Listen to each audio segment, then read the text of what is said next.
Les voy a hablar hoy especialmente sobre la vitamina D3, el magnesio y omega 3. El título son necesarios los suplementos nutricionales. Esa es la incógnita que se coloca. Recuerdo cuando estudié medicina, pues no solamente no se decía que no eran necesarios, sino que con una dieta variada era suficiente y ojalá fuera así. Y es verdad que hay lugares en el planeta, ¿se me oye bien atrás? ¿Sí? Hay lugares en el planeta que por la calidad de la tierra o por los hábitos alimenticios, pues no tienen necesidad de suplementos. Sin embargo, en la dieta occidental, por lo que ha comentado Alfredo y lo que veremos más adelante, hay momentos puntuales donde sí los suplementos pueden ser la diferencia entre la enfermedad y la salud. Y también a nivel preventivo. A veces cambiar hábitos es muy difícil, ¿no? Los que hacemos consulta sabemos que lograr que un paciente consuma más verduras, que consuma ecológico, puede ser un reto de mucho tiempo. Y a veces también el cerebro a nivel emocional no están dispuestos a hacer esos cambios de manera rápida. Entonces el suplemento puede ser esa primera fase que nos permite abrir puertas a otro tipo de cambios de hábitos que requieren más esfuerzo.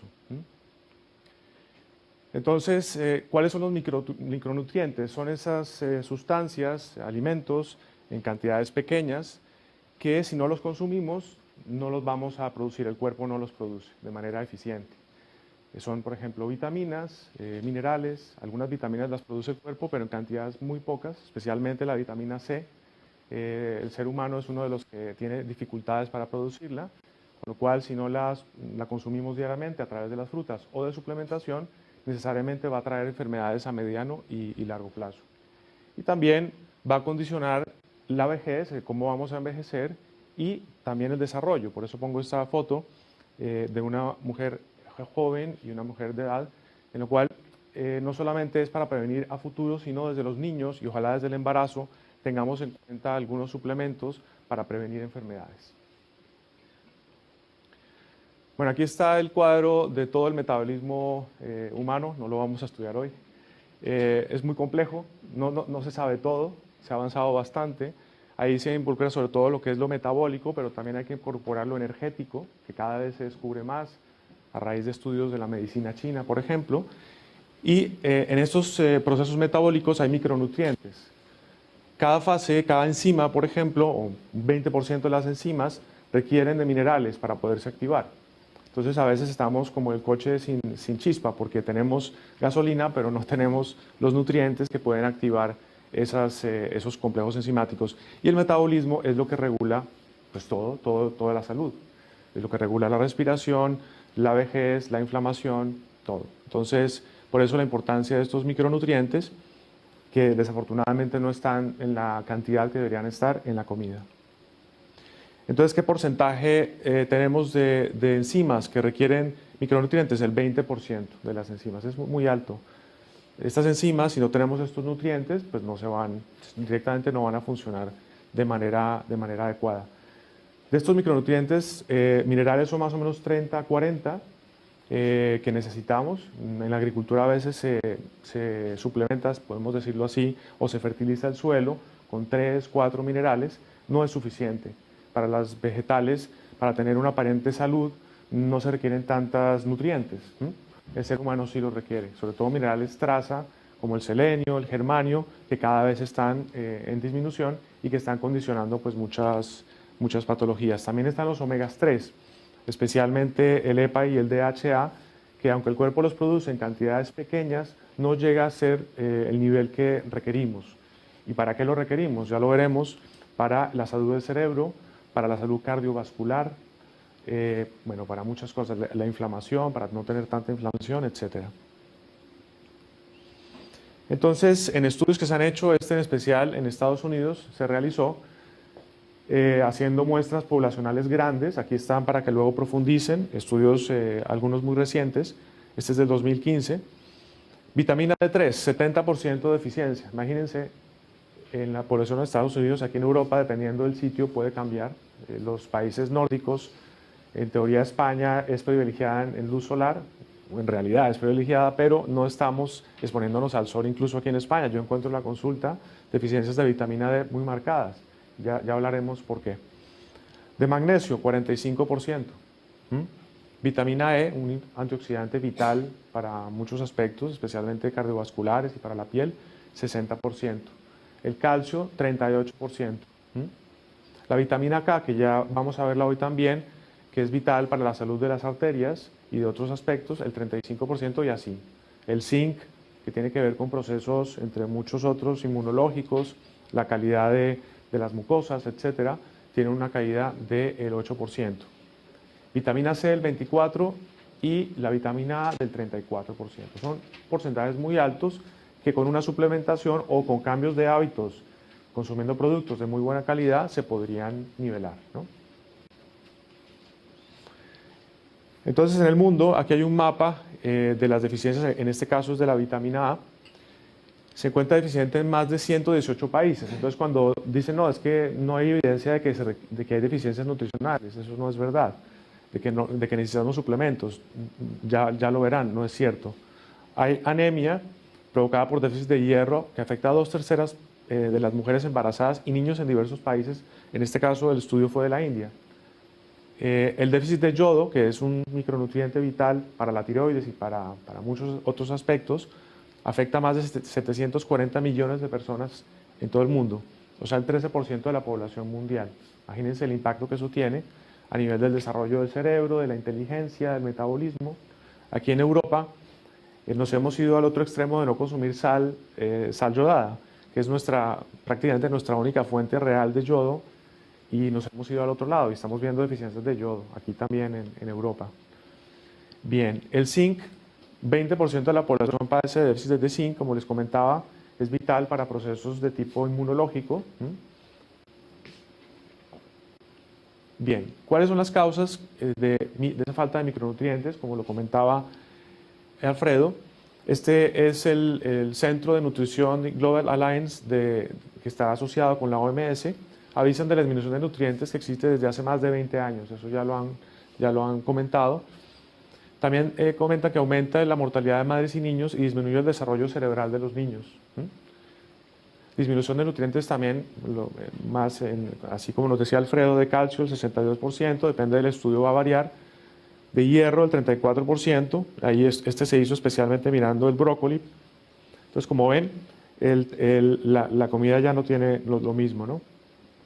La patata también, de calcio un 27%, en fin. Y esta disminución de las proteínas y todo va a ser que es derivada, según concluyen ellos, por el abono, el tipo de fertilizante, los antifungios, o sea, los antimicrobianos que se aplican en la tierra, los fitoquímicos y también cómo estamos manipulando los alimentos, cómo los estamos almacenando, se están recolectando los frutos verdes y luego se guardan. Cuando están congelados también empiezan a perder gran parte de su vitalidad. Entonces hay varios factores que hay que tener en cuenta. Bien. Entonces, el tema de la cocción a nivel de cómo se preparan condiciona también esta nutrición. Hablábamos en otra charla del pan. El pan antes se hacía de una manera artesanal, se dejaba con la levadura pues 24 horas mínimo y eso permitía que hubiera una predigestión. Hoy día prácticamente es difícil conseguir ese tipo de alimentos.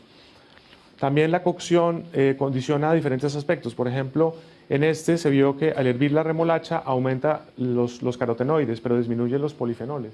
Entonces, dependiendo cómo se cocine, vamos a tener más o menos nutrientes de los alimentos. Pero desde luego que nos está faltando sobre todo la comida cruda, ¿no? Y lo verde. En este estudio de zinc resulta que en Egipto, lógicamente, se lleva cultivando más de 5.000 años. La falta de zinc en las tierras ha desencadenado en la población más enanismo. Esto, cuando se ha podido suplementar, se ha visto que ha mejorado bastante. Entonces, la tierra donde estás cultivando condiciona muchas de las patologías. Existe un aumento de riesgo de isquemias cardíacas en regiones donde el magnesio y el selenio es deficiente, incluso en el mismo país. En este estudio, en Serbia, se miró el contenido de selenio en el suelo y se pudo documentar que las zonas donde tenían menos selenio tenían más cáncer de varios sitios, ¿no? En Polonia, en los sitios donde tienen menos magnesio, hay más muertes por cáncer digestivo o respiratorio, que puede llegar hasta el 67% la diferencia, ¿no? Y en Estados Unidos también los departamentos o condados que tienen poco selenio, aumenta el cáncer también de recto, de colon, de próstata, en fin. Y también en Lancet hay un estudio del 2012, se vio que suplementando, por ejemplo, con selenio a 200 microgramos, se disminuía en un porcentaje altísimo la incidencia de cáncer. Entonces, la evidencia es cuestión de buscarla. Ya en concreto, con la vitamina D, por ejemplo, la suplementación de calcio y vitamina D disminuye el riesgo de padecer cáncer de mama. Este estudio se hizo en el hospital de Harvard. Para que un estudio se publique, primero tiene que hacerse una propuesta, eso se pasa a un comité y si es una revista de prestigio científica, se aprueba o no, dependiendo de cómo se hace el estudio. Entonces, como ven, esto no se publicó en cualquier sitio ni se realizó en cualquier lado, sino en Harvard. Este es del 2007, para que lo puedan mirar. Bien, aquí más evidencias. En este, por ejemplo, se vio que el zinc, el cobre y el selenio aumentaban el riesgo de cáncer de pulmón. En este otro, publicado en el Journal of Nutrition, en el 2005, lo que estudió en la Sociedad Británica es cómo cambiaba la calidad de vida de los británicos cuando consumían suplementos. Y se miraron varios patrones de sueño, de datos, por ejemplo, de la tensión arterial, etcétera, y la percepción de bienestar, ¿no? Y se vio que evidentemente había una diferencia significativa. Especialmente en sitios, por ejemplo, hablando de Inglaterra, la falta de sol, de vitamina D, es vital. Ahí sí la suplementación es casi un tema de salud pública. Bueno, por ejemplo, se hizo en 598 niños y lo que se miró es la suplementación con cantidades un poco mayores a las recomendadas. Ese es otro tema. Normalmente las dosis que se recomiendan de nutrientes o de micronutrientes están muy por debajo normalmente de lo que sería un tratamiento terapéutico, ¿sí? Digamos una dosis de vitamina C de 90 miligramos, por decir algo, nos va de pronto a evitar que tengamos un escorbuto, una deficiencia que nos permite sangrar, pero no nos va a evitar, por ejemplo, enfermedades más graves. La vitamina B3, a propósito del pelagra, que es esa dermatitis, la demencia y la diarrea, las dosis que se recomiendan, pues la va a evitar, pero no va a evitar otro tipo de alteraciones metabólicas. Entonces, en este caso, se dio una dosis un poco más alta del ácido linoleico. Se dieron 100 miligramos de DHA, que ya hablaremos de él, es un omega 3 marino, y 140 miligramos de ácido alfa-linoleico, que es el omega 3, normalmente es más de vegetales. Eso se hizo durante 12 meses y lo que se evidenció es que mejoraba la memoria y también el crecimiento. Esto de manera estadísticamente significativa. Esto se publicó en el American Journal of Clinical Nutrition del 2009. Ahí lo tienen. Nuevamente, los niveles elevados de selenio y de carotenoides reducen el riesgo de mortalidad. Este se hizo en 632 mujeres entre 70 y 79 años. Esto, además, en Baltimore, en la Universidad de Maryland, el riesgo de muerte era mayor en aquellas que presentaban una disminución de selenio y de carotenoides. Las causas principales: enfermedad cardíaca, cáncer, trombosis e infecciones. Bueno, entonces ya vieron que hay evidencia suficiente, la pueden documentar si quieren en su casa, de que la suplementación sí genera un impacto importante en el pronóstico de muchas enfermedades y en la prevención de otras. Recientemente se está viendo dentro de las teorías de los micronutrientes cómo en la historia del ser humano no había tanta abundancia de alimentos. Había momentos en que teníamos restricción de comida. Eso genéticamente se ha grabado y ha hecho que el ser humano, el cuerpo, sea inteligente en el manejo de los nutrientes. Entonces, ¿qué es lo que hace? Normalmente, cuando consumimos alguna vitamina o algún mineral, el cuerpo lo administra y lo va dosificando. Y ese mineral o esa vitamina la va a dar principalmente para procesos metabólicos que implican el riesgo de muerte, es decir, para evitar que la muerte aguda. Pero los otros procesos metabólicos que tienen que ver con las enfermedades crónicas, esos minerales no se van a utilizar ahí, sencillamente no se les va a administrar. O sea que el cuerpo sacrifica, digamos, a largo plazo para que haya una supervivencia en tiempo reciente y así los genes se puedan pasar. Entonces vemos cómo en la sociedad occidental, después de cierta edad, empiezan a aparecer los achaques, las enfermedades crónicas, que a veces no sabemos de dónde vienen. Y tratamos de solucionarlas únicamente con fármacos, que por supuesto a veces es necesario, muchas veces es necesario, sobre todo de manera paliativa, pero a nivel preventivo no se tiene en cuenta el tema nutricional y que quizás lo que está pasando es que nos están faltando micronutrientes. Ese es el tema. Hablando específicamente del magnesio, les comentaba, hay un 45% de deficiencia de magnesio. El magnesio está en los vegetales, es lo que le da el color verde, es como a la clorofila, es el equivalente en la sangre a la hemoglobina al hierro, y principalmente está en las hojas verdes, pero incluso sabemos que está bajando el porcentaje de magnesio en los vegetales, incluso si lo consumimos. Ahora, si podemos incorporar más vegetales diariamente, estamos probablemente aumentando ese nivel de magnesio. Bien. ¿Para qué sirve el magnesio? Ya lo veremos, para muchos procesos metabólicos, para la función cardiovascular, tiene que ver con la hipertensión, tiene que ver con la neurotransmisión del cerebro, los neurotransmisores. La genética es un gran protector de los genes y la falta de magnesio a largo plazo, digamos de varias décadas, puede condicionar enfermedades de tipo degenerativo. Por ejemplo, se publicó en el Journal of American College of Nutrition, esto se hizo en el 2009. Y especialmente en este estudio se miró el tema hormonal a nivel esquelético, cómo afectaba la falta de magnesio. Tiene que ver con la energía, y la energía está detrás de todos los procesos metabólicos. Sin energía no funciona bien el corazón, el cerebro, es decir, es la base de la salud. Incluso en medicinas no convencionales o alternativas, lo que primero se mira es si hay energía, ¿no? Y muchos problemas energéticos sencillamente son falta de magnesio. Es el cuarto mineral más abundante del cuerpo y es el segundo a nivel intracelular.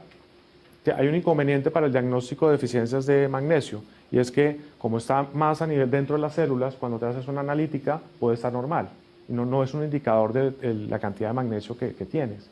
Es decir, que casi que por defecto, si sabemos que el 40% de la población está deficiente y tomas una dosis adecuada, segura, pues estás seguramente previniendo muchos problemas.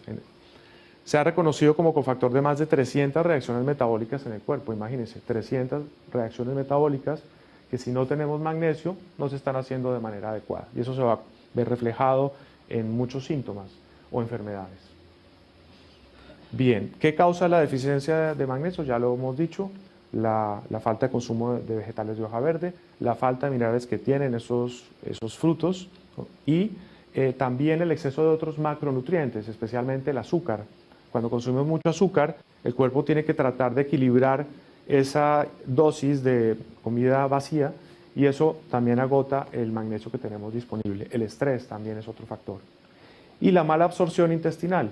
A veces no es lo que comemos lo que nos está, la falta de nutrientes que nos administramos a nivel oral, no es la causa del problema, sino que no los estamos absorbiendo por problemas de tipo intestinal de mala absorción. Hay muchísima mala absorción en la consulta. Intestinos permeables por varios factores. Uno es el trigo, el tipo de trigo que estamos consumiendo y otros más que ya comentaremos. Y también en estudios se ha visto que la disminución significativa de la incidencia de ictus, o sea, de derrames cerebrales por isquemia cerebral. Esto está documentado. Bien. Aquí en por ejemplo, este es un metaanálisis que se hizo en la American Journal of Clinical Nutrition del 2012 y se vio cómo el magnesio suplementado diario disminuía el riesgo de infarto cerebral. Ahí lo tienen para que lo puedan revisar. Bien, tiene que ver con el ATP. Si no tenemos magnesio, no hay ATP. Si no hay ATP, no tenemos energía. Con la acción del músculo cardíaco, la contracción del músculo depende del magnesio y otros minerales, pero sobre todo la relajación a nivel de las arterias está condicionada por el magnesio. La formación adecuada de los huesos. A veces pensamos en el calcio solamente y resulta que el magnesio puede ser incluso más importante a la hora de la salud ósea. También las funciones apropiadas del intestino y en algunas investigaciones se ha visto que puede ayudar a regular el azúcar también.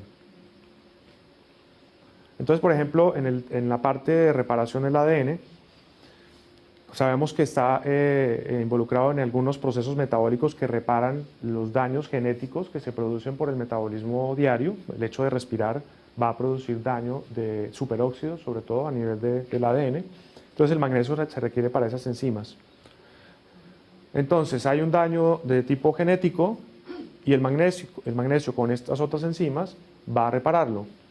Si tenemos magnesio disminuido o no tenemos magnesio, entonces esos daños no se van a reparar y pueden condicionar alteraciones genéticas que en un largo o mediano plazo pueden incluso traer enfermedades degenerativas, ¿no?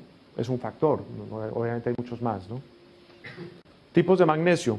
Los minerales, en general, no se absorben muy bien si no están unidos a otras sustancias. Es lo que se llama quelar, los minerales, para que se puedan absorber a nivel intestinal.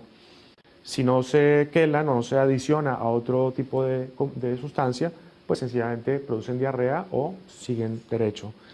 De los dos que mejor se absorben es el bisglicinato de magnesio y el citrato de magnesio. Pero hay más. El cloruro de magnesio tiene un efecto un pelín laxante y dependiendo de lo que busquemos podemos suplementar uno u otro. Pero en general, si queremos mejorar el magnesio a nivel de las arterias, etcétera, tendríamos que mirar en principio estos dos. Las dosis, esto está regulado por la agencia de EFSA, en Europa, es la que se encarga de dar esos valores adecuados de suplementos, es la European Food Safety Authority de 2015. En este se colocaron unos niveles adecuados de magnesio, 350 miligramos en hombres y 300 en mujeres, 1 a 3 miligramos, de 1 a 3 años, personas de 1 a 3 años, 170 miligramos al día, en niños de 10 a 18 años, 300 miligramos, y en lactantes de 7 a 11 meses, 80 miligramos. En principio, un lactante, si la madre está consumiendo una nutrición adecuada y si necesita suplementos y los está tomando, no tendría necesidad. Y las dosis tope van a variar dependiendo del país. Por ejemplo, en Inglaterra, la dosis permitida o la dosis recomendada, vamos a decirlo, es de 400 miligramos. En Noruega, 350. En Eslovenia, 600. Parece que no hay un criterio todavía muy claro en algunos minerales, en otros sí se sabe que hay una ventana muy rígida de toxicidad o de deficiencia, ¿no? En terapias ortomoleculares, donde se utilizan dosis adecuadas o terapéuticas de nutrientes y vitaminas, suelen ser más altas. Por ejemplo, se puede llegar hasta 1000 miligramos de magnesio y se tolera bastante bien. Bien. Vamos a hablar ahora de la vitamina K. Hay un 35% de deficiencia de esta vitamina. Está especialmente en las verduras de hoja verde, es la que permite también la fotosíntesis, por eso es abundante en las verduras.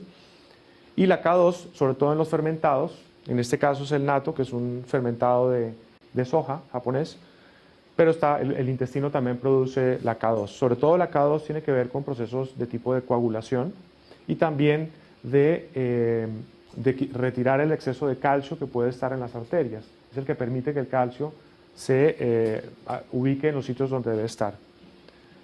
Bien, de estudios, por ejemplo, y dosis, aquí los tienen.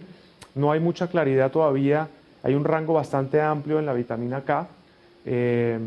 Como verán, pues, por ejemplo, en las mujeres lactantes o embarazadas se habla de 70 microgramos de vitamina K2 y va variando según la edad. Entonces, ¿qué pasa? Si no consumimos vegetales de hoja verde, si tenemos la flora intestinal alterada por muchas razones, por antibióticos, etcétera, pues no vamos a tener esa vitamina que nos va a favorecer la salud de las arterias, va a permitir que el calcio se ubique donde debe estar, es decir, en los huesos, y que no esté en otros sitios inadecuados. Entonces, como les comentaba, tiene que ver con la coagulación, especialmente la K1, perdón, es la que tiene que ver más con la coagulación. La K2 es más con los temas de la salud arterial, de que el calcio se ubique donde debe estar. Y lo que hace la vitamina K es activar proteínas que están en las paredes arteriales que sacan el calcio y donde no debe estar, en las placas. Entonces, muchos problemas de arteriosclerosis son no tanto por falta de omegas, sino porque no tenemos vitamina K. Aquí, en este estudio, por ejemplo, se habla que la teoría de que los minerales se reservan para momentos, digamos, la supervivencia inmediata. Esto es una teoría se llama triaje, está ya publicada hace ya varios años, desde 2009, y lo que hace esto es que el cuerpo va a reservar la vitamina K para lo que es vital, y es la coagulación, ¿no? Pero todo lo que tiene que ver de la vitamina K para la salud de las arterias, pues no va a haber suficiente, directamente no se le va a administrar, ¿no? ¿Cuál es la solución entonces para la vitamina K y el magnesio? Pues una es la suplementación y en otra aumentar el consumo de hoja verde, productos de hoja verde, ya sea en forma de batidos, idealmente de productos de buena calidad, ojalá ecológicos, que esas tierras en teoría pues tienen más minerales por el tipo de fertilización que se les realiza, pero incluso así a veces es difícil, por lo que les comentaba del cambio de hábitos. Y por defecto, yo por lo menos la recomiendo habitualmente, el magnesio. Es una de las que más recomiendo. Bien, la vitamina D la asociamos normalmente al calcio. O sea, como sabemos, la vitamina D es la que se encarga de absorber el calcio del intestino cuando lo consumimos para que pase a la sangre, ¿no? Y a los huesos. Si no tenemos vitamina D, pues no vamos a tener, el calcio va a seguir derecho, no se va a absorber. Pero no solamente tiene que ver con eso, también está relacionada con la inmunidad, con la inflamación, con muchos procesos que ya detallaremos, con la incidencia de enfermedades degenerativas. Y ya hay demasiada evidencia, hasta 31 estudios, donde se ha visto que la deficiencia de vitamina D está relacionada con una de las causas de muerte más altas por diferentes razones, no solamente a nivel cardiovascular. Bien, aquí en este estudio comentan el tema de la pandemia, si realmente hay una pandemia de vitamina D, y efectivamente sí, sobre todo en los sitios donde no hay mucha luz. ¿Y qué está condicionando la falta de vitamina D? Pues que nos hemos alejado demasiado del sol. Estamos trabajando siempre en sitios donde no da la luz, o si la luz llega a través del vidrio, donde se filtran los rayos UV, que son realmente los que activan la vitamina D. Por otro lado, como veréis, el metabolismo de la vitamina D parte de una base del colesterol, o sea que el colesterol también es necesario. Lógicamente un colesterol muy alto no conviene, pero si no tenemos suficiente colesterol no podemos hacer muchas hormonas. Es vital para no solamente la vitamina D, para el cerebro también. Entonces, el metabolismo se activa a través de los rayos ultravioleta de tipo B y pasa hacia la forma de vitamina D3, que es el colecalciferol. También se puede adquirir a través de la dieta, especialmente los hongos tienen vitamina D, también el pescado, los aceites de pescado, y esta viene en forma de ergocalciferol o vitamina D2. La D2 requiere activación, normalmente se suplementa con la D3. Luego, esta vitamina D pasa al hígado y el hígado luego la activa.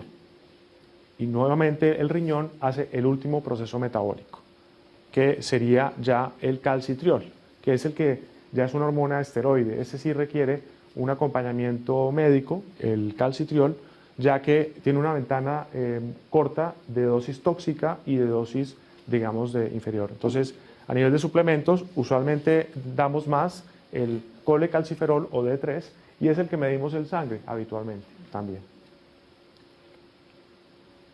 Entonces, aquí les comentaba los tipos de vitamina D. Recordar que la D3 es la que más nos interesa a nivel de la suplementación. Y bueno, ¿cuál es el margen terapéutico ideal? Normalmente lo que se ha visto es que entre 40 y 60 nanogramos mililitro de vitamina D es cuando se evitan una gran cantidad de enfermedades. Si están acostumbrados a pedir en la consulta, los que son terapeutas, vitamina D, van a ver que frecuentemente vemos 15 nanogramos, 20, eso es muy bajo, eso hay que subirlo. Y normalmente para subirlo, el ideal sería con que la persona tomara más luz, pero si está en invierno va a ser difícil. Y la otra es la suplementación. ¿Con qué cantidad? O sea, en los estudios se ha visto que por cada 1000 unidades internacionales de vitamina D3 se suben 5 nanogramos mililitro el valor en sangre, o sea, muy poco. Si una persona te llega con 15 nanogramos de vitamina D y la quieres subir y le das 400 unidades internacionales, que es lo que trae la mayoría de multivitamínicos, pues no va a servir directamente. Entonces hay que dar dosis más altas. Para empezar, normalmente en la consulta doy 2.000 unidades internacionales, es una dosis segura para prácticamente todo el mundo, y se va viendo. Hay que ser analíticas, ¿no? Idealmente en los pacientes, y deberían pedir analíticas en sus médicos de cabecera para que les midan la vitamina D3 y se van a sorprender. Y van a ver que eso puede ser la causa de temas intestinales, emocionales, etcétera, etcétera. Bien, aquí está la documentación científica para que la puedan revisar en sus apuntes. En esta, por ejemplo, de 2014, la vitamina D es una causa de riesgo de muerte de muchas enfermedades. Eso fue un metaanálisis observacional, que además fue randomizado, bien hecho, y entonces, francamente no entendemos cómo esto ya a nivel público no se está publicitando más, a nivel incluso del médico de cabecera. Bueno, la vitamina D tiene que ver con 1000 genes. Los genes son esa parte del ADN que va a codificar para proteínas que tienen que ver con procesos metabólicos, nuevamente. Entonces, el 5% de estos genes están modulados por la vitamina D. Si no tenemos vitamina D, esos genes están parados y lo que hacen es activar y desactivar genes, ¿sí? Entonces, esa regulación es vital, especialmente para también evitar procesos degenerativos. Aquí también tienen otro estudio para que lo puedan, en este, por ejemplo, se vio la influencia de la vitamina D y el genoma, ¿no? Cómo se expresa. Bien. Bueno, aquí no voy a entrar en detalles. Saber que la vitamina D tiene que ver con la paratormona. Hay un nivel entre la paratormona y la vitamina D. A veces, si en una analítica la paratormona es la que, si te hace falta calcio en la sangre, esa hormona lo saca del hueso para que pueda haber calcio en la sangre. Es muy importante el calcio en la sangre porque regula procesos de contracción cardíaca, etcétera. Si no hay calcio, pues puede haber una arritmia o si hay mucho calcio. Entonces, a veces problemas de paratormona tienen que ver con falta de vitamina D3, ¿no? También tiene que ver con el fósforo. Entonces, en una analítica, si ves un fósforo alterado, si ves la paratormona alta o muy baja, hay que pensar en que hay un problema con la vitamina D, y ahí habrá que diagnosticarla. Y también hay mucho polimorfismo genético de personas que tienen ya alteraciones genéticas que impiden que produzcan vitamina D o la metabolicen de una manera adecuada. Incluso hay mapas genéticos que se están haciendo para que las personas puedan saber si están en ese grupo. Y especialmente ese grupo tiene que suplementarse a dosis más altas. Pero bueno, con una analítica de vitamina D3 en sangre sería suficiente. A nivel celular, intracelular, en el núcleo, la vitamina D también regula los telómeros. Los telómeros tienen que ver con la longevidad. Son los que controlan cuánto vive una célula y cuándo también debe morir, ¿no? Entonces, dependemos de eso también. Procesos de vejez prematura o también de alteraciones de tipo degenerativo podrían tener que ver con la D3. Fíjense que requiere también zinc. Vemos como ahí siempre es como una sinfonía. No solo requerimos un mineral, se requieren siempre varios en los procesos. Bien, los efectos de la vitamina D en el cerebro, por ejemplo, y en el intestino. La vitamina D actúa en unos receptores muy importantes que son los TPH1 y TPH2, que son los que metabolizan el triptófano para producir serotonina. Recordar, la serotonina es ese neurotransmisor que modula las emociones y muchos otros aspectos. La serotonina también se produce en el intestino, pero la que se produce en el intestino no pasa al cerebro, se produce de manera independiente. Entonces, esta vitamina D a nivel intestinal o periférico va a activar estos receptores TPH1 y ¿qué va a hacer la serotonina? Va a regular lo que es el tono vascular, la motilidad intestinal y la inmunomodulación. Es decir, el sistema inmune está regulado también en parte o de manera indirecta por la vitamina D. ¿Por qué razón? Porque si no tenemos vitamina D, esta inmunomodulación no se va a dar de manera adecuada. Y a nivel del cerebro, si no tenemos vitamina D, TPH2 que va a pasar el triptófano a serotonina en el cerebro pues vamos a tener depresión, agresión, problemas de impulsividad, lo vemos hoy día incluso en los niños, ansiedad, e incluso se ha relacionado con otro tipo de enfermedades psiquiátricas. Entonces fíjense, la depresión en los países del norte, en Suecia, en Suiza, el índice de suicidio es muy alto y se postula que este puede ser uno de los factores también. De hecho, ellos ya se están suplementando hace mucho tiempo. Acción de la vitamina D3 en receptores TPH1 y TPH2, eso ya lo comentamos. Normalmente, por ejemplo, en los autistas hay mucha serotonina en el intestino y muy poca en el cerebro, es curioso. Y de hecho, la vitamina D es lo que hace que no haya tanta serotonina en el intestino y que haya más serotonina a nivel cerebral. Y es lo que encontramos en muchas alteraciones de tipo psiquiátrica. Esto lo pueden documentar aquí en esta revisión. Entonces, en el autismo se ha visto, no es la única causa ni mucho menos, se habla que hay un 30% genético y un 70% que no se sabe, parece ser ambiental, pero se postula que uno de los factores, entre otros, puede ser la vitamina D. ¿Por qué? Porque se ha visto que en los autistas hay menos nivel de vitamina D, bajos niveles de serotonina en el cerebro, pero tienen altos niveles de serotonina en el intestino. Curiosamente, lo que pasa cuando no tenemos vitamina D. También es sobre todo en hombres, el autismo no es tan frecuente en mujeres. Resulta que los estrógenos a nivel cerebral sí pueden activar el triptófano para que produzca serotonina. Es como un factor protector. Y eso explicaría por qué hay más autismo en hombres y no tanto en mujeres. También se ha visto que hay anticuerpos en la sangre de la madre contra el cerebro del bebé, es decir, en el embarazo vital la vitamina D, porque el feto requiere de esa vitamina D de la madre, y si no lo tiene la madre, el feto tampoco. Y su inmunidad va a hacer que de pronto, y de hecho se ha visto, genere la madre anticuerpos contra el cerebro de ese feto, de ese niño. Entonces, imagínense a nivel preventivo, en el curso vamos a tener a una persona, una doctora, que nos va a hablar de la parte del embarazo, la importancia que tiene la vitamina D. También el doctor Chover, mucho de lo que les ha hablado, es un referente mundial de nutrición ortomolecular, nos va a comentar este tipo de estudios. Aquí ven en este gráfico el autismo y la cantidad de vitamina D, qué es lo que ha pasado. Entonces, vemos que la incidencia del autismo ha aumentado hasta un 600%. Obviamente tiene que ver en parte porque hay más conciencia, también se está diagnosticando más porque se busca más, pero no todo se puede explicar por eso. Eso por un lado.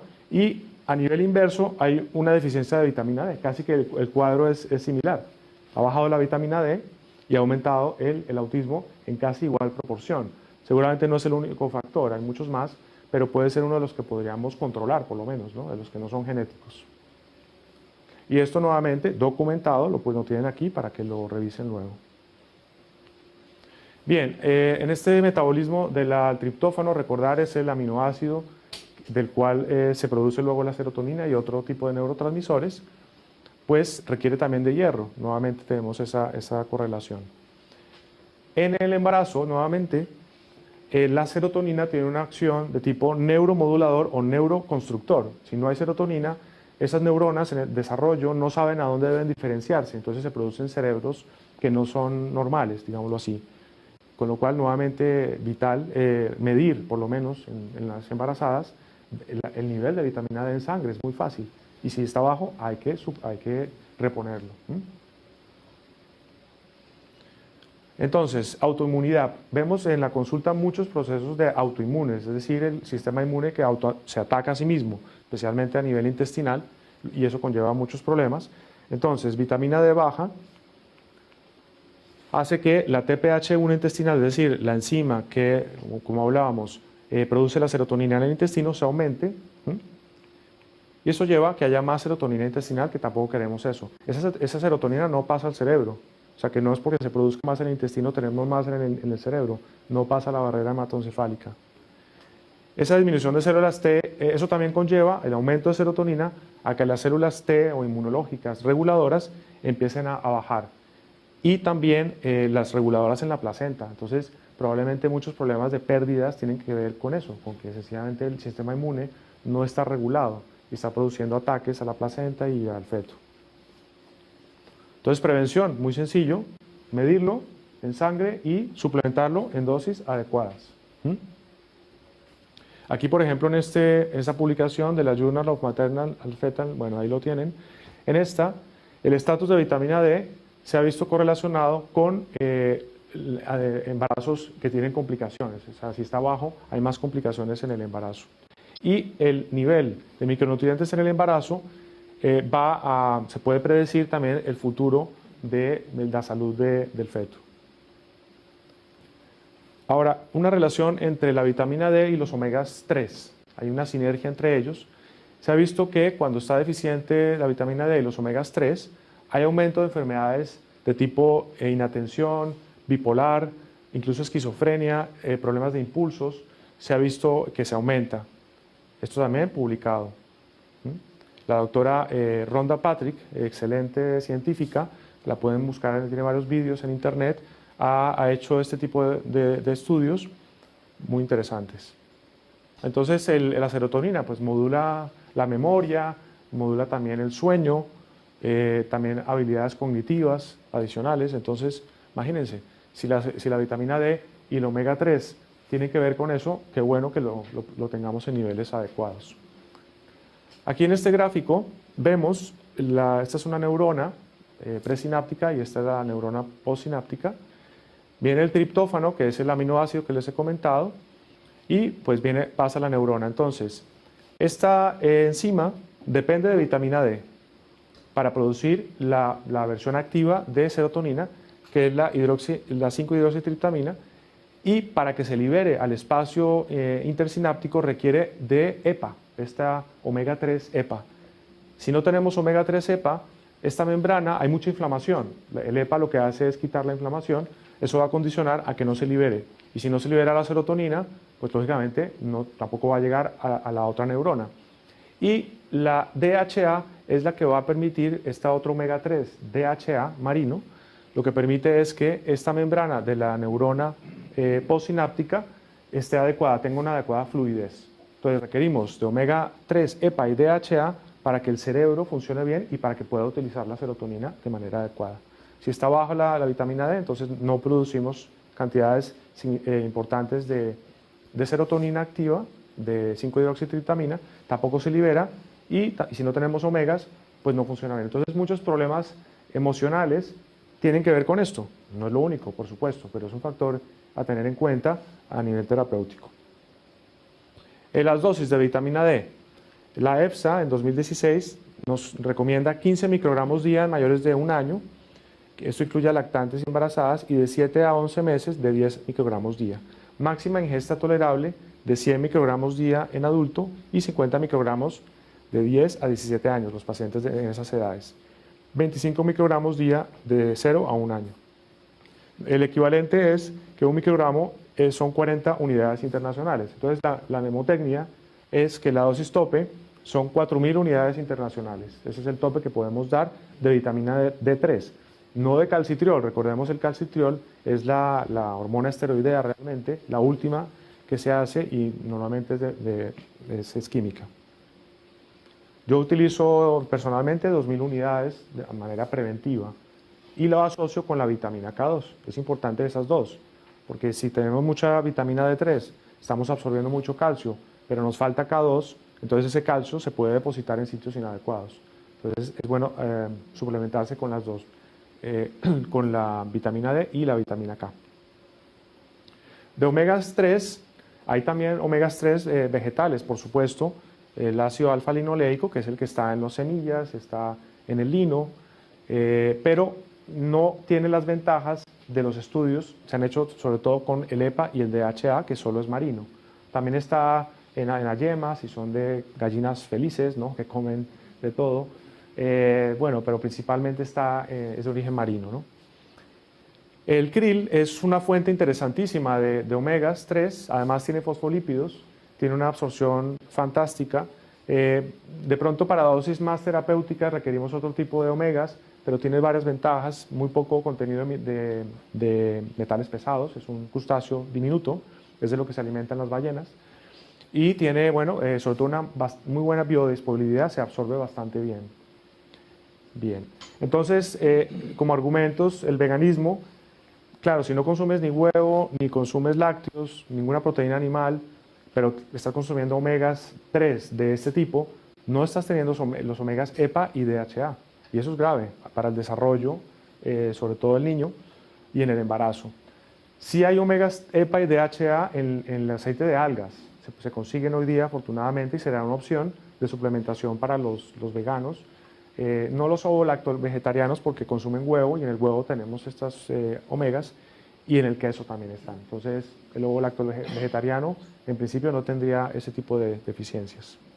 Bien, en el embarazo nuevamente se ha podido corroborar que mejora el neurodesarrollo en las madres que se suplementan con omega 3, apoya las funciones del aprendizaje, apoya el desarrollo de la inteligencia. Se ha hecho estudios de coeficiente intelectual en esas madres que se suplementan y luego esos niños y dan mejores resultados, ¿no?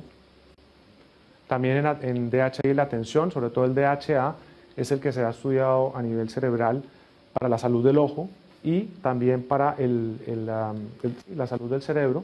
Es el más abundante, el DHA en el cerebro. El EPA es más de tipo cardiovascular, más antiinflamatorio.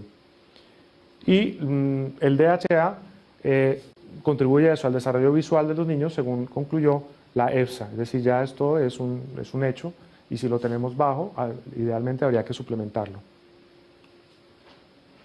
Mejoría en el aprendizaje de reglas, vocabulario, cuando se suplementa dosis terapéuticas en niños, disminución de trastornos de hiperactividad y déficit de atención, y aumenta el crecimiento neuronal a nivel frontal, que tiene que ver con los procesos de abstracción e inteligencia. A nivel de prevención de enfermedad coronaria, sobre todo se han hecho estudios en los pacientes que han tenido infartos y se suplementan con dosis normalmente de 2 gramos, son dosis más altas de omega 3 marino, de pescado, y la evidencia es que disminuye bastante la mortalidad, ¿no? Especialmente en esos pacientes que ya han tenido infartos, por ejemplo. También disminuye el deterioro cognitivo, ¿no? Hoy tenemos el Alzheimer, que es una epidemia, y demencias también más precoces, es un factor de tipo preventivo. Ya les había dicho, disminuye la incidencia de muerte por cualquier causa, los omega 3. También están relacionados con los telómeros, o sea, con la longevidad. Disminuye el envejecimiento del cerebro y lo que es la inflamación, sobre todo el componente EPA. Aumenta la HDL, que es la que se asocia como el lípido saludable, y disminuye los triglicéridos, pero en ese caso sí hay que dar dosis más altas de omegas. ¿Cuáles son las dosis de omegas 3? Dosis tope de DHA y EPA, se está hablando de 5 gramos al día, es una dosis muy alta, normalmente nunca se da eso. Si solamente se da EPA, la dosis sería de 1.8 gramos, el límite superior, y si fuera DHA sería de 1290. Normalmente se suplementa con 1000 unidades, en algunos casos mucho más, pero es muy segura.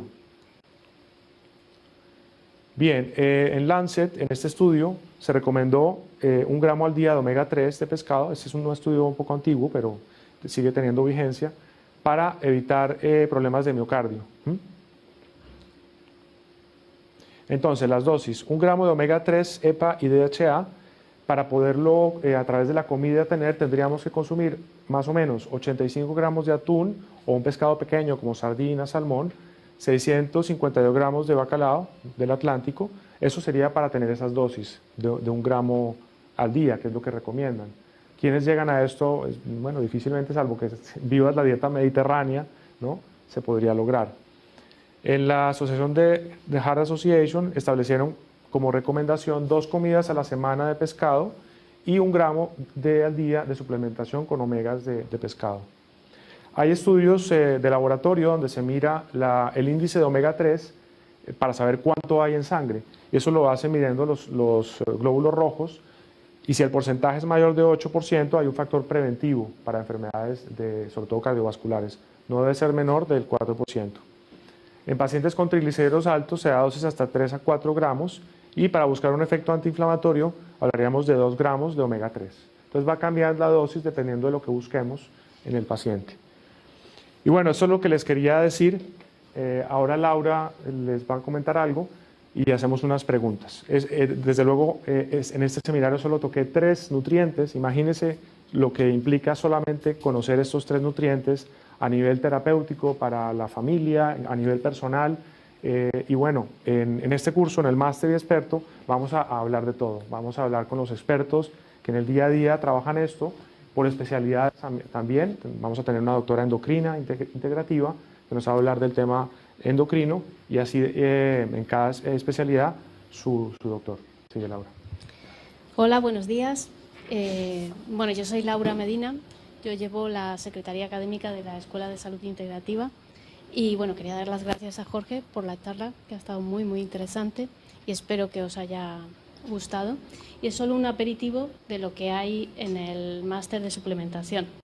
Entonces, bueno, yo estoy un poco para ayudaros a lo que necesitéis en información respecto de este curso y de todos los que están a través de la escuela.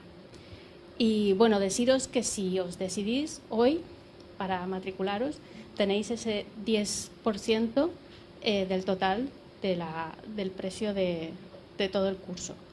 Entonces, deberíais rellenarme la solicitud que está incluida en el programa y bueno, si lo tenéis clarísimo, dármela ahora y si no, enviarla por correo electrónico. Y si queréis preguntar algo, pues estáis a tiempo ahora y también después. Muchas gracias, Laura. Bueno, ahora sí, preguntas con relación a este tema que hemos tratado hoy. Sí, si les pasemos el micrófono.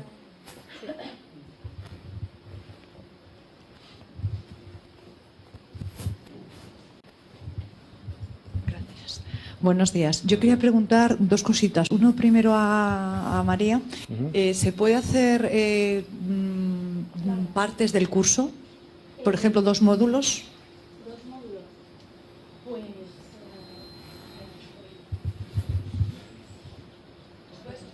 Vale, pues entonces perfecto. Luego te lo pregunto después. Vale. Entonces sí, para el doctor. La información que me ha dado me ha parecido interesantísima, la conocía y además, desgraciadamente, lo padezco. Yo me hacen análisis desde que era muy joven de vitamina D y siempre me falta. ¿Qué pasa? Que ahora, a la edad que haya llegado, yo tengo ahora el síndrome de química múltiple. Y aunque me dan el omega 3 y todo ese tipo de cosas, porque me las dan, mi problema ¿cuál es? Que no acabamos de dar con la cantidad. O sea, soy tan hipersensible que es que no lo puedo tomar. Porque a lo mejor, no sé, a lo mejor si a usted lo conoce y le suena el Peapure, que es, bueno, pues que además me lo tienen que traer de fuera porque no lo localizo aquí fácilmente en Madrid, sí en Sevilla, que es de donde me lleva el médico. Cuando a mí yo me lo tomé, pues sinceramente la mayoría de la gente dice, bueno, pues no lo notas hasta X número de caja. Yo no la caja, yo con un brick ya lo noté y fui fenomenal. Mis huesos no dejaron de dolerme, no me dolían los pies, ya me podía poner tacones, bueno, increíble. Pero en cuanto ya me pasé, ya es la cabeza es un pitido, los oídos, es exceso. Entonces, mi pregunta es, el suplemento bien, incluso con todos los estudios que hacen, bien en esta cantidad y tal, pero en cuanto tú tienes esa sensibilidad y pasas a más, ¿cómo se regula eso? Sí, gracias por la pregunta. Obviamente hay circunstancias individuales, es multifactorial. Aquí pues damos la información general. Desde luego que hay problemas de mala absorción, en tu caso el tema de sensibilidad múltiple. Entonces, por eso el seguimiento de analíticas es tan importante. Incluso por el polimorfismo genético, muchas personas requieren dosis más altas por estas alteraciones enzimáticas. Entonces, sí, habría que mirar a veces los excipientes, el tipo de omegas, es muy importante la calidad, algunos están oxidados, de hecho, cuando se hacen muestreos de lo que hay en el mercado, pues como en todo, pues hay diferentes calidades. Y es muy importante que los omegas 3 no estén oxidados. Sus beneficios son precisamente que son poliinsaturados.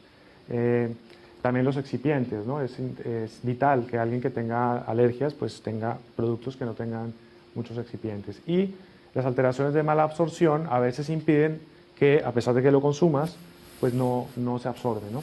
Aunque este es liposoluble, no tiene tanto ese problema. Esto sucede más con los que no son liposolubles, los micronutrientes. Pero sí, muchas gracias por la pregunta. ¿Alguna otra? Sí. Hola Jorge, Sí. Yo te quería... Perdón, espérate que de aquí... ¿está el micrófono allá? Sí. Luego sigues tú. Sí. Yo quería preguntarte que, a ver, yo entiendo que te haces un análisis de sangre y si tienes deficiencia en algún nutriente, pues te hacen una suplementación, ¿vale?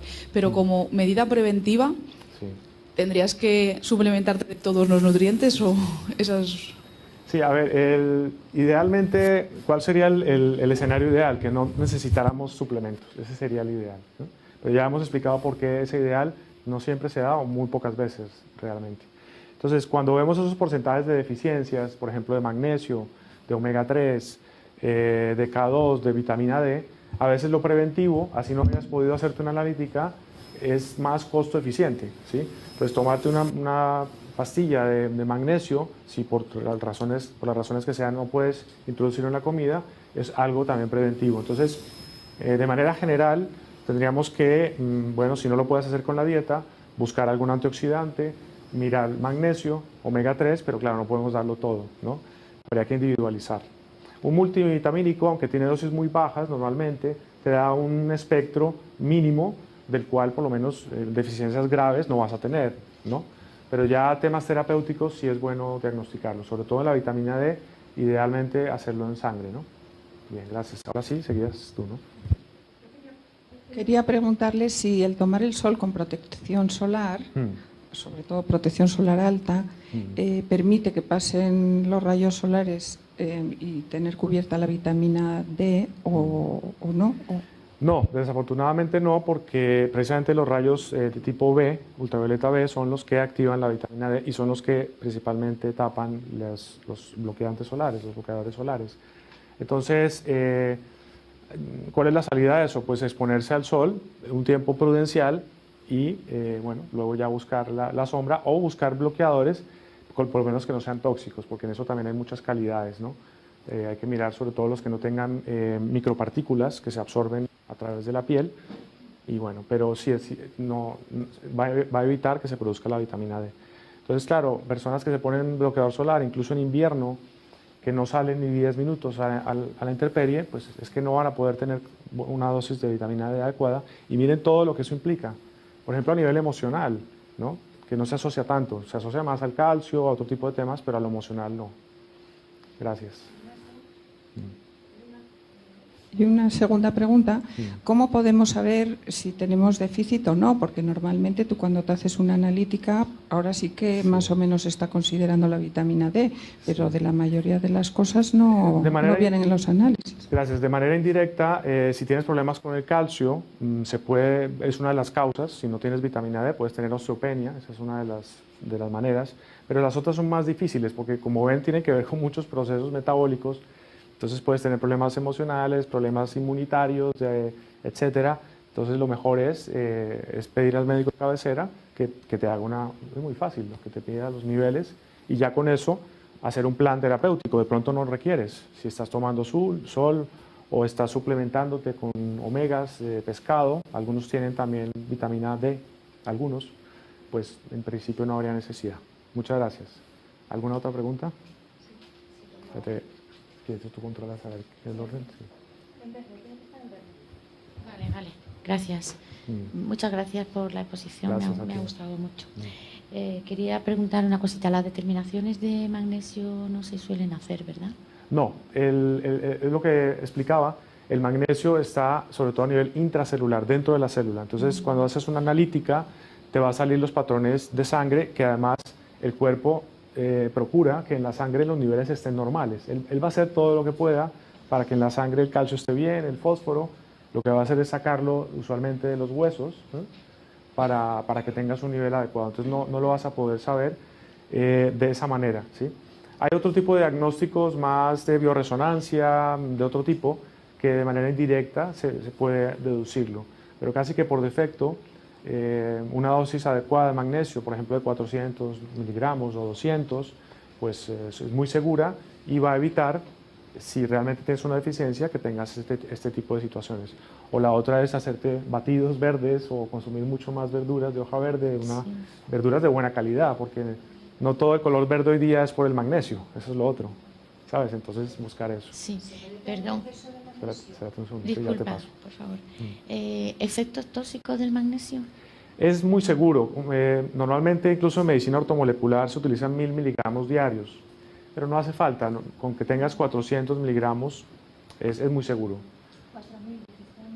No, de vitamina D es 4000, de magnesio 400 miligramos, sí. De vitamina D, la dosis tope es de D3, 4000 unidades internacionales de D3, pero normalmente se dan 2000 unidades internacionales o 1000, pero los multivitamínicos tienen 400 unidades internacionales de vitamina D3. Eso te evita un raquitismo, es decir, cosas que, bueno, está bien que las evites, pero en Occidente es más difícil. Eso se da más en países más subdesarrollados. Sí, y otra cosita, ¿Cuál era por el favor. orden? Sí. Otra cosita. Sí. Se puede, teniendo bien los niveles de vitamina D, o por lo menos aceptable, ¿no? 30, Sí. por ejemplo. ¿Eso es compatible con una osteopenia o se supone que teniendo bien la vitamina D no tienes por qué tener osteopenia? Es una de las causas de falta de calcio en los huesos o de osteopenia, pero no es la única. Sí es verdad que si tienes un nivel adecuado de vitamina D, por lo menos esa ya no es una causa actual, ¿sí? No digo en el pasado. Pero bueno, hay muchas otras causas. Una dieta muy ácida, si consumes mucho azúcar, el cuerpo tiene que equilibrar esa acidez sacando minerales de los huesos, etc. Pero sí, es un factor muy importante. Ya. O sea, que entiendo que se puede arrastrar una osteopenia de épocas en las que no has tenido un nivel adecuado de vitamina D3 y tú estás recuperando, o la persona que estás tratando está recuperando su nivel de vitamina D, pero el hueso va más retrasado y se encuentra en osteopenia. ¿Eso puede pasar, sí, puede suceder eso. Puede claro. suceder, ¿verdad? Sin embargo, también es cierto que si tú te suplementas adecuadamente, tomas sol, te alimentas bien y todo, pues eso puede pararse o incluso recuperar un poco. Yo lo he visto en la consulta, si se hace una medida correctiva, ¿sí? Sí, o sea que es vital, ¿no? Sobre todo evitar la osteoporosis también a largo plazo. Sí. Muchas gracias. Muchas gracias.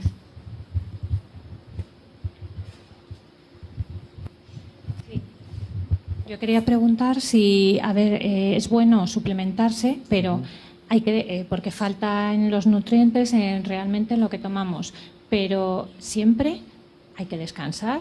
Es bueno estar suplementada permanentemente de todo. Gracias por la pregunta. En el escenario ideal, como te comentaba, idealmente no. Lo de descansar es entre comillas. Es que descansar de qué, ¿sabes? Si te falta magnesio...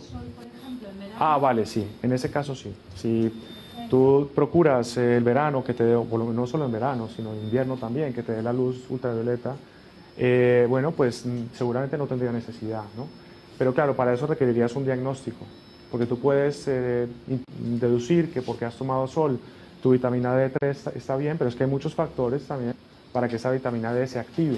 Recordar que pasa por el hígado, luego por el riñón, pero normalmente si tú tomas sol y tienes un colesterol mínimamente aceptable, hoy día vemos colesteroles de 100, 150, claro, las hormonas están muy mal, que no tienen esa base, pero no habría necesidad en principio. Sin embargo, aquí en España, los que pasamos consulta, vemos grandes deficiencias habituales de 20, ¿sabes? De 15, recientemente vi una, con muchos problemas. No necesariamente es por eso únicamente, pero es un factor que es vital corregir, ¿no? O sea, que es bueno tomarlo. A ver, los omegas 3 yo no veo razón para, es una opinión, ¿no? De descansar, salvo que estés haciendo una dieta mediterránea bien hecha, ¿sabes? Pero bueno, no veo razones, porque además la prevención se da por el uso de los omegas 3 especialmente, el uso, ¿sabes? Continuo, no por tomarlo una temporada. Claro, magnesio igual, exactamente. Gracias. ¿Quién sigue? Sí. ¿Se puede tener un exceso de magnesio? Sí, claro.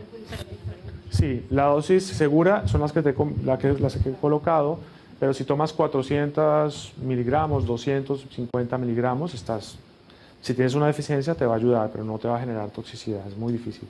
Hay otros minerales o nutrientes que sí tienen un espectro muy estrecho entre la toxicidad y la deficiencia, ¿no? Entonces, por ejemplo, les comentaba el calcitriol, que es por fórmula médica. Si tú vas a comprar calcitriol, en la farmacia no te lo venden, tienes que llevar una fórmula, y con razón, pero no la vitamina D3 que les he comentado, ¿no? Y hay gente que requiere tomar calcitriol, pero eso sí requiere un acompañamiento profesional, ¿no? Hola. Los omega 3 te dicen que como fuente principal los pescados azules, Sí. pero hay fuentes que no se ponen de acuerdo entre que cuando cocinas el pescado azul Sí. pierde ese aporte de omega 3. Sí, a ver, con la cocina de alta temperatura es verdad que se saturan muchos de esos omegas, ¿sí? Pero bueno, yo ahí entro en, ya son detalles, ¿no? Desde luego hay que comer pescado y si puede ser no tan cocinado mejor, pero entre no comerlo o no comerlo porque no lo puedo hacer de manera perfecta, yo prefiero esa opción. Los japoneses lo comen crudo, por ejemplo, ¿no? Además, fuera de eso, con el alga, el sushi, que bueno, si es un buen pescado, es buen alga, pues imagínense. Por eso también la incidencia de infartos en los japoneses es muy baja, ¿no? Esa es una de las razones. Pero sí. Y la controversia, los EPA y DHA son de origen animal o en algas. Entonces, ese sí es un argumento fuerte para recomendar, sobre todo los veganos o los lacto-vegetarianos que están un poco deficientes de algunos nutrientes, ¿no? Y no cocinar tanto el pescado entonces. Sí, dejar idealmente. Un poquito... Sí, igual que con las verduras, si tú cocinas demasiado un brócoli, pues va a perder gran parte. Sí. ¿Y el aceite de cártamo? El aceite de... De cártamo. A ver, todos los aceites por defecto, vegetales y no vegetales, ninguno hay que recalentarlo y ninguno es saludable refinado, ninguno, ni siquiera el de oliva, ¿eh? Que hay como campañas, ¿no? Por una época es el de palma, en otros el aceite refinado de coco, ningún refinado es saludable. Entonces, en ese orden de ideas, el ideal de los aceites vegetales que sean crudos, idealmente. Hay algunos que toleran mejor la temperatura, por ejemplo el coco o el de sésamo, tolera un poco mejor las altas temperaturas, porque ya está saturado de manera natural, el de coco. De hecho, es muy saludable también. El no refinado. Vale. Hola. Referente a las deficiencias que comentó que, bueno, que son muy extendidas, Sí. Pero ¿en qué grado? ¿En grado grave o más suave? O... A ver, no, hoy día, salvo que estés en un país muy pobre, tercermundista, no son deficiencias que traen la muerte aguda, pero todavía hay sitios donde sigue siendo el pelagra, existe todavía el escorbuto, ¿sí?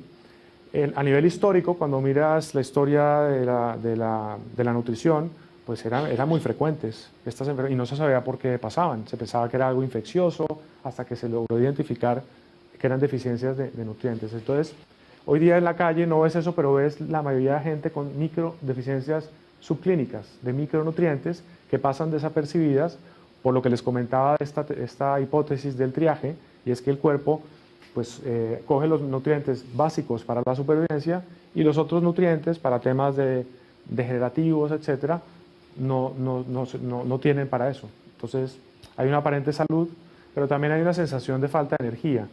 Cuando tú suplementas a alguien, por ejemplo, con una dosis adecuada de minerales, te lo van a decir, oye, ¿qué pasa? Que ahora tengo más vitalidad, más energía, porque se está activando muchos de procesos que estaban parados por un tema de supervivencia. Y eso no lo sabes pues porque no te haces analíticas o porque no se divulga. Por eso este tipo de charlas, para que haya más conciencia de esto, ¿no? Claro, porque precisamente no se sabe, ¿no? Vamos, si una persona típica no se hace analítica nunca... Mucha gente nunca lo sabe y su problema base no siempre son la falta de nutrientes. También hay que decir que la salud es como dice la medicina integrativa, son muchos factores emocionales, ambientales, de toxicidad, pero la falta de nutrientes es un factor importantísimo para la salud. Y hay gente que no lo sabe, por supuesto.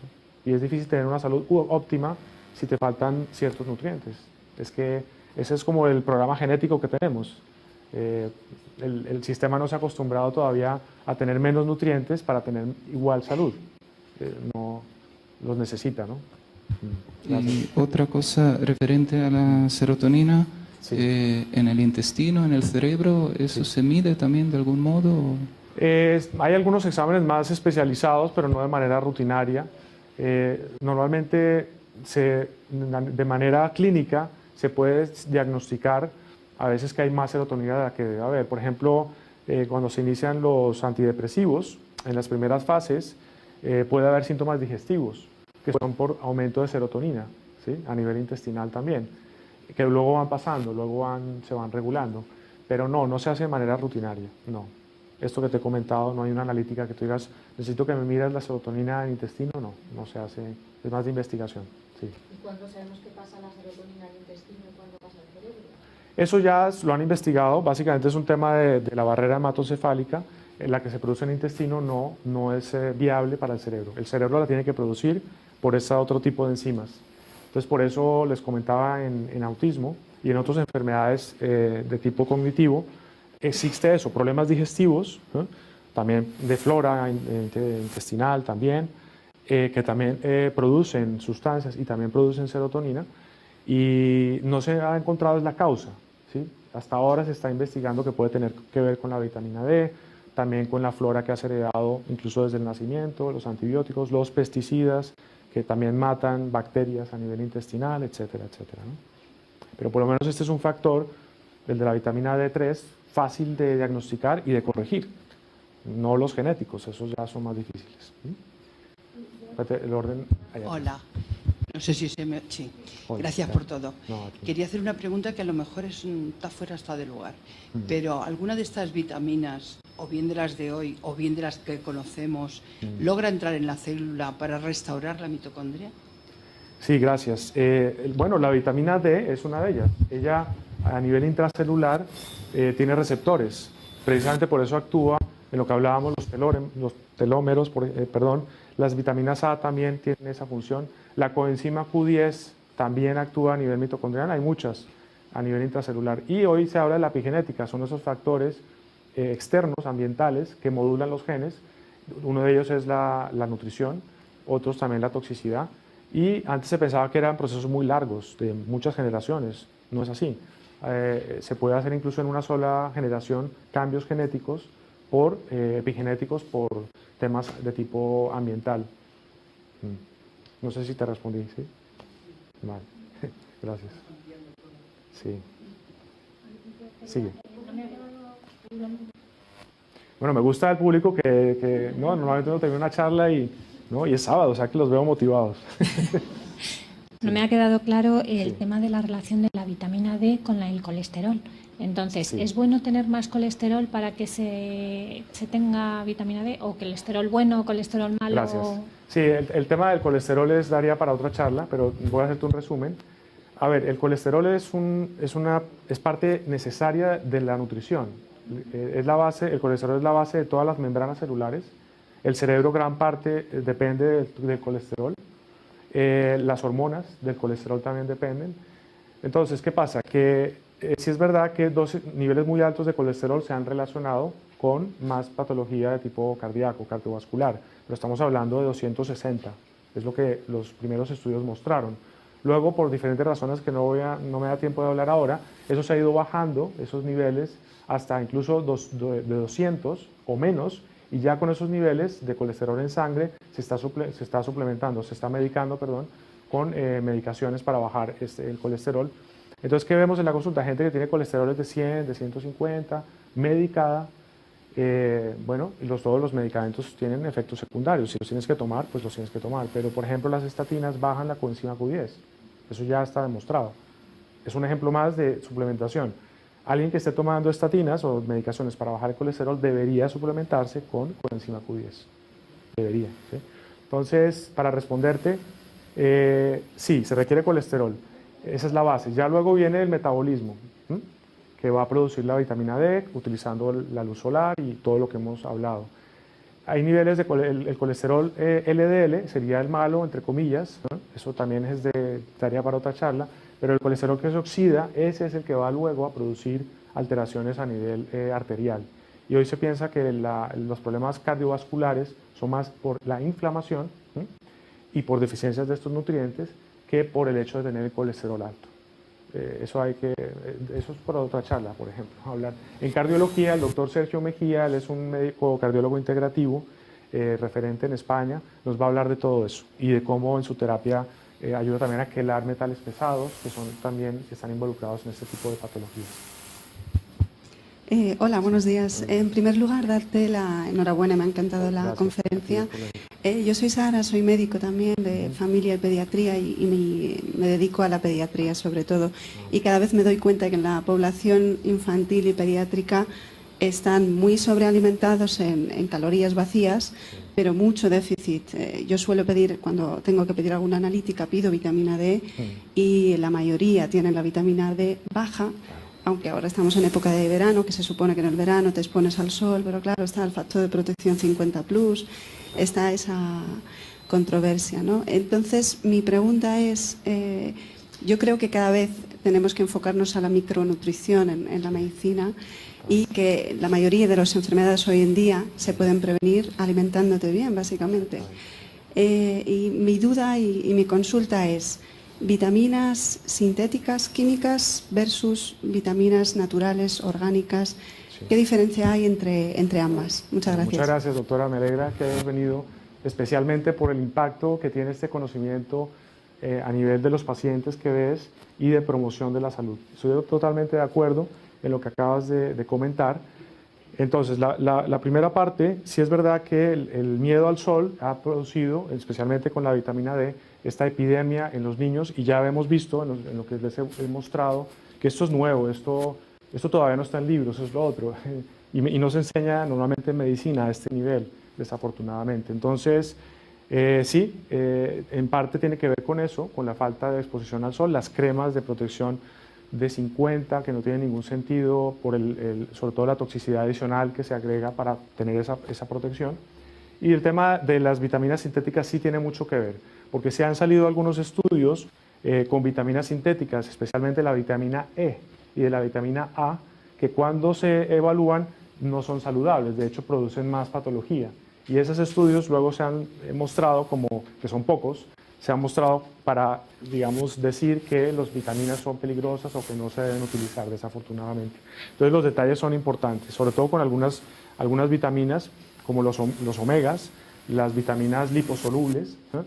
Con los minerales no tanto, pero sí con otras es vital que sean idealmente orgánicas. Algunas empresas procuran tener fuentes de vitaminas no artificiales, pero bueno, sí, es muy importante eso.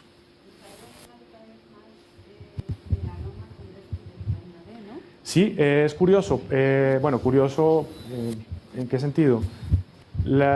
Hay estadísticas en que la melanoma es más alto en personas que tienen deficiencia de vitamina D, pero paradójicamente para tener vitamina D requerimos del sol. ¿Y qué hace una persona que ha tenido un melanoma que a veces aparecen en las plantas de los pies, en sitios donde no hay exposición al sol? Es curioso.